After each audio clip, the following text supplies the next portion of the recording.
Kita berdoa. Bapa di surga, kami bersyukur pagi hari ini kembali menikmati nafas kehidupan, kesehatan yang berlimpah. Kami rindu siraman rohani sebagai rema dalam kehidupan kami, di dalam melakukan aktivitas kami. Kiranya Roh Kudus leluasa memimpin, bekerja, dan memberkati kami. Amin. Shalom, selamat pagi, salam sejahtera, penuh kasih karunia bagi kita sekalian. Jemaat yang dikasihi Tuhan Yesus Kristus, firman Tuhan sebagai perenungan kita pada hari ini diambil dari kitab Kolose pasal 3 ayat 17. Begini firman Tuhan. Dan segala sesuatu yang kamu lakukan dengan perkataan atau perbuatan, lakukanlah semuanya itu dalam nama Tuhan Yesus sambil mengucap syukur oleh Dia kepada Allah Bapa kita. Demikian firman Tuhan. Bapak Ibu jemaat yang dikasihi Tuhan Yesus Kristus, Rasul Paulus menuliskan surat ini kepada jemaat yang ada di Kolose. Bagaimana selayaknya mengaplikasikan kehidupan orang percaya setelah menjadi manusia baru di dalam diri Yesus Kristus Sang Juru Selamat yang sudah menebus dosa-dosa kita melalui kematiannya di kayu salib. Sering sekali kita mendengar perkataan ini, namun acap kali kita melupakannya. Saudaraku, di dalam kehidupan kita, hendaklah setiap perkataan haruslah sinkron dengan perbuatan kita. Sebab masih ada orang Kristen yang sudah menerima hidup baru, namun di dalam praktek kehidupan sehari-harinya masih mengenakan manusia lama. Dari mulut yang sama keluar kata-kata kotor, namun dari mulut yang sama juga keluar kata-kata berkat. Sebagai orang yang sudah menerima keselamatan dan hidup baru, kita dituntut untuk komitmen mematikan keinginan daging dan fokus kepada kehidupan baru yang senantiasa mengarahkan hati dan pikirannya kepada Tuhan Yesus Kristus melalui pimpinan Roh Kudus.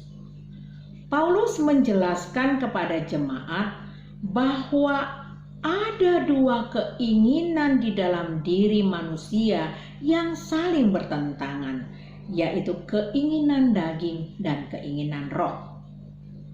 Apa sajakah keinginan daging itu? Kolose 3 ayat 5 mengatakan keinginan daging adalah percabulan, kecemaran, hawa nafsu, penyembahan berhala, sihir, perseteruan, perselisihan, iri hati, amarah, kepentingan diri sendiri, percideraan, dan roh pemecah, dan sebagainya. Kita harus bisa mematikan semua hal ini untuk menjadi manusia baru, yakni keinginan roh yang melahirkan buah-buah roh, yaitu kasih, sukacita, damai sejahtera, kesabaran, kemurahan, kebaikan, kesetiaan, kelemah lembutan, dan penguasaan diri. Keinginan roh timbul akibat hubungan baik, relasi yang baik dengan Tuhan.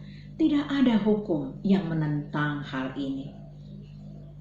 Kolose 2 ayat 6-7 mengatakan bahwa karena mereka telah menerima Kristus, maka mereka harus tetap hidup di dalam Dia, berakar di dalam Dia, dibangun di atas Dia, dan tetap bertambah teguh imannya di dalam Dia.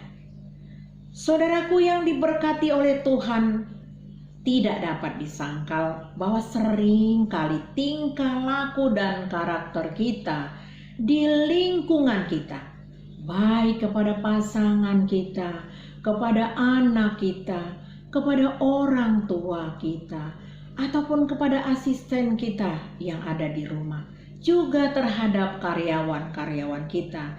Cenderung perkataan kita tidak Kristiani, bahkan perbuatan kita juga mendukung, sehingga kita tidak lagi mengalami kehidupan manusia baru. Saudaraku, Rasul Paulus mengajarkan tentang bagaimanakah menjalin relasi yang baik dan benar di dalam Tuhan untuk keluarga kita. Menuntut adanya ketundukan kita, mengasihi dan taat kepada Tuhan. Setiap anggota keluarga diperintahkan Tuhan untuk menjalankan hubungan yang baik, relasi yang baik secara benar.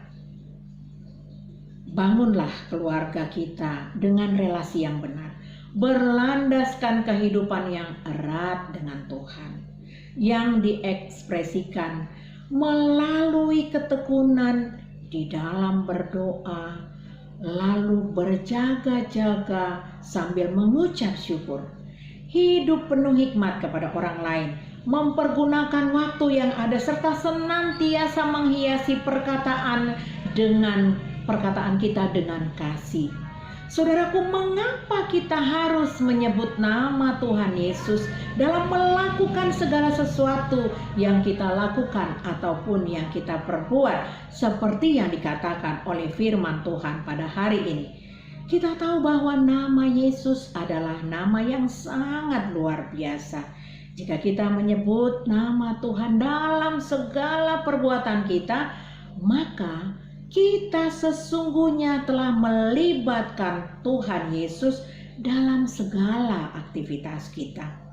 Ketika kita menyebut namanya, maka disitulah Yesus hadir, dan langkah-langkah kita serta perbuatan kita akan dituntun, disertai, diberikan kekuatan untuk melalui semuanya. Selain itu, hanya di dalam Yesus ada keselamatan dan kehidupan yang kekal. Allah atau manusia atau anak manusia berkuasa mengampuni dosa-dosa kita. Di dalam nama Yesus Kristus ada pengabulan doa. Ketika kita bertekun dan senantiasa mengarahkan hati kita, membangun relasi kita dengan Tuhan Yesus. Oleh karena itu, saudaraku, jangan ada keraguan di dalam hati kita, di dalam setiap kegiatan dan setiap pekerjaan, bahkan di dalam setiap pelayanan kita. Sebab jika kita melakukan semuanya itu bersama-sama dengan Tuhan Yesus, maka kehidupan kita terus di dalam perlindungannya dan tetap di dalam kepenguasaan Tuhan. Amin. Bapa di surga, kami bersyukur telah mendengarkan firman Tuhan. Bagaimana kami menjadi manusia baru setelah dosa-dosa kami ditebus oleh Yesus Kristus di atas kayu salib.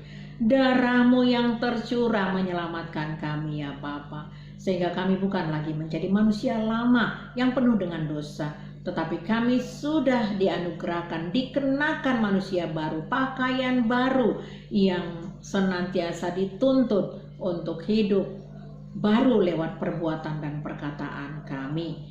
Kiranya jemaat-Mu, para hamba-hamba Tuhan, boleh mengaplikasikan di dalam kehidupan, sehingga kami menjadi teladan bagi banyak orang.